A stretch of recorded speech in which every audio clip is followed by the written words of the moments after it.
Hi guys, Puddin here with the game for you in my Tier 10 US battleship, the Montana. Now this will always have a special place in my heart because it was my first Tier 10. My captain skills are priority target, jack of all trades, adrenaline rush, basics of survivability, BFT, AFT, and concealment. Now my modules are going to be protect my main batteries, longer shooting AA, American accuracy, DAMCOM 1 and 2, and even more concealment. As you can see, I'm divvied up with Sneaky Snake in his Hindenburg. Now the reason I pulled out my Montana is because I believe this was during the Bismarck mission, to potentially have 1 million damage thrown at you, survive and win. And there was an absurd amount of carriers playing. And we get into a game with carriers. So I kind of brought out my Montana because I wanted a little bit more of an AA battleship to play.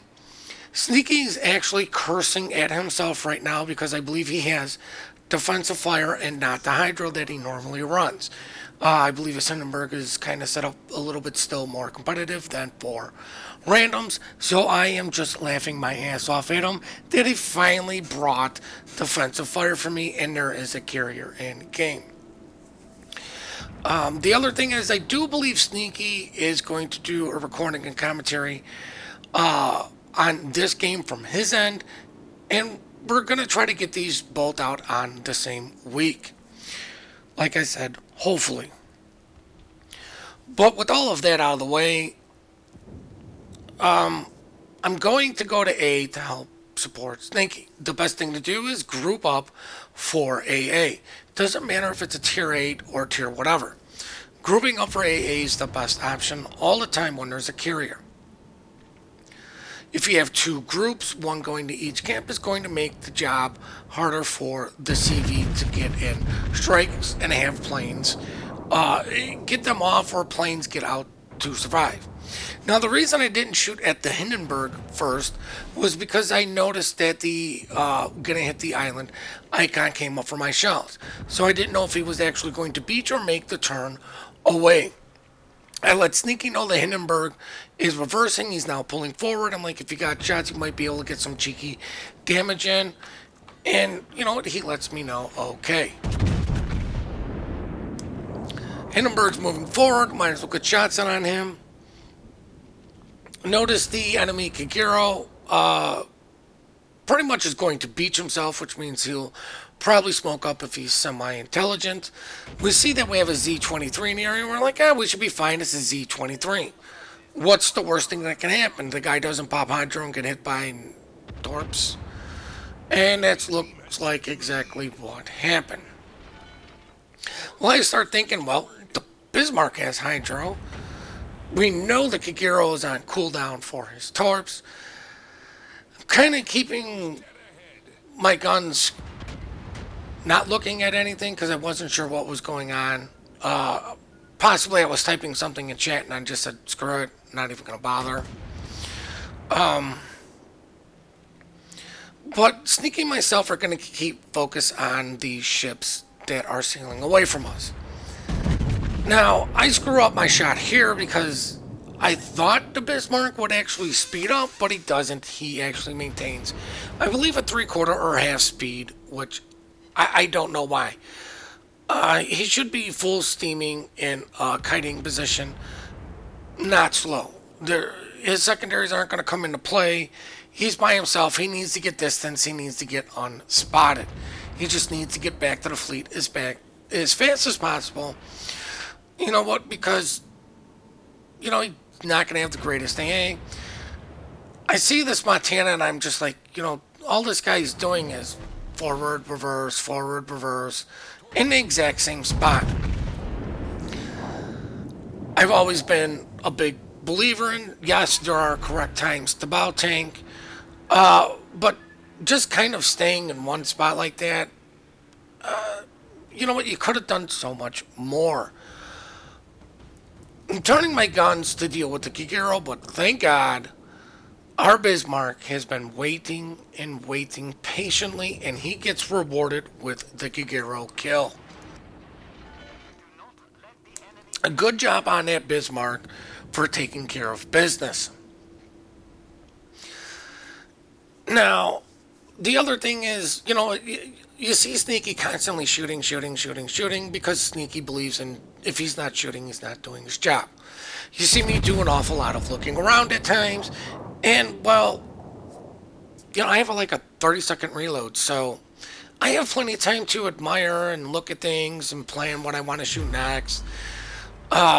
Delete Bismarcks with 20k salvos, but as a battleship, I have a lot more time to plan my next move, per se.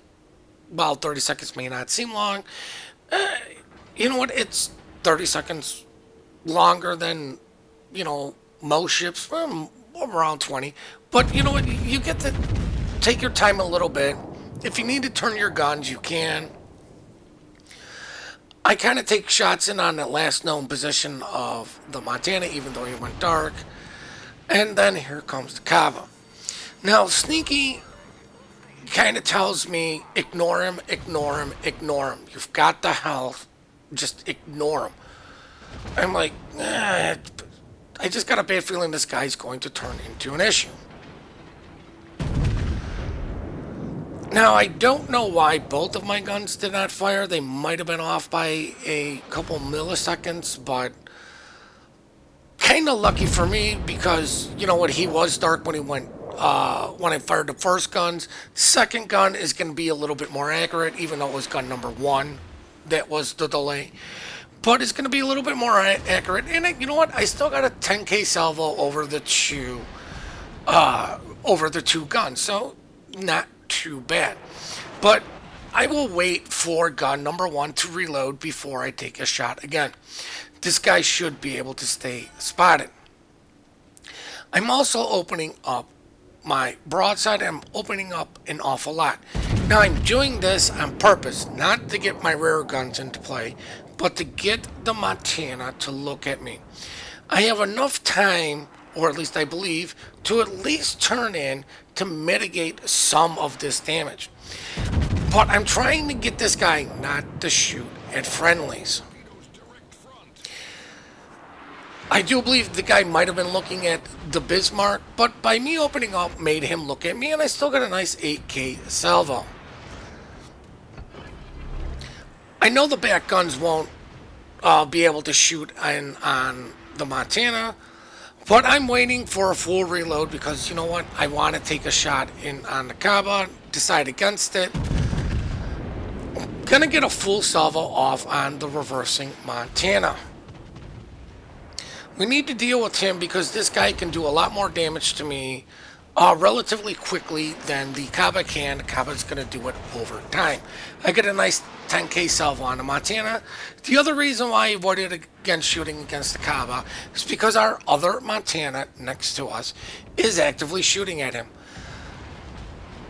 The enemy Montana is not going to be able to out DPM us per se because there's 2 ships shooting at him and not 1. Cava gets a little bit close. I noticed the Montana was going forward. I don't think I was going to have my guns to bear on the guy as the Cava slows down, so I take my shots in on the Cava. I really don't believe I was going to be able to get shots in on the Monty. Now I see the Kerr first. He knows I'm here. I know he's there. But I'm trying to angle up just a little bit, but I want to keep all my guns into play. But if I angle in, just at the right angle, I should be able to get everything off and still mitigate most of the damage from him. The other reason I did not use my repair party is because I'm 4 kilometers, or I'm 5 kilometers within a Kerr first. I wanted to have my repair party available in case this guy's secondary sets multiple fires on me, i.e. 3. I had the health, I had the time to deal with the 2 fires. I wanted to save my repair party for when things get very, very badly.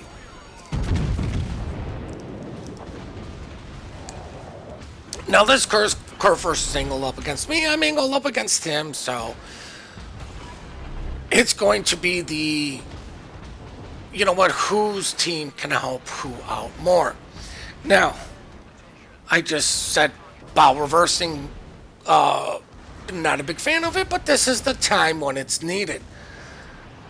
I know there's a carrier at his plane scenario. I still put up my plane even though I know I'm close to this curve first. Just, you know what, scare off the carrier. But luckily for me, it's just really the Kaba that's able to get in this fight, and you know what, the Kaba's just not going to be able to get the damage fast enough to deal with me. The other thing is you can notice where Sneaky is positioned. By me holding this position, and that's really what I'm doing, these guys have two options. Go broadside to me, which is usually not a good idea, or go broadside to Hindenburg. Usually not a good idea. But here's the scenario they're in. Who are they going to go broadside to? Hindenburg's going to do his DPM over time to where I could just blap everything. You know what, I may not delete you, but you know what, 30, 40k salvo on broadside target is pretty gosh darn devastating. Alabama's angled up, going faster than I thought, only 2k salvo. I was opening up to try to get my rear guns, but the other thing is, you know what, I saw the Montana was kind of coming, so I'm like, no, I better not open up all the way. Now, the other thing is, I really, really, really wish this Montana behind me would have came up and gotten in the fight. As you can see, the KMS Montana finally gets up in there and he starts trading his health. But here's the thing. He was broadside to me, took what, over 10k salvo, but Sneaky's got the HE loaded. You know what, so while he's going to mitigate AP damage from Hindenburg, he's not going to mitigate any of the high explosives from the overpowered HE that is Hindenburg. He's still broadside to me. He's got all his guns looking at me as I get a nice 20k salvo, and that's what I mean. Get those nice big hits, as I suspect the Montana got a decent hit as Sneaky finishes him off. But I really wish this second Montana would have stopped hiding and started trading some of his health. I'm down to one heal. So as soon as I pop it, you know, that's all the health I'm going to have for the remainder of this game. This guy's still near full health. Like, please, come on, dude. Get in here and try to get these guys to shoot at you. Take some of the pressure off of me. And even if he did pull up next to me and we're bow on together and they're all shooting me, at least he's trying to trade his health. You can't force the enemy to shoot you, except for showing broadside, and that would be absolutely stupid, especially with this amount of health.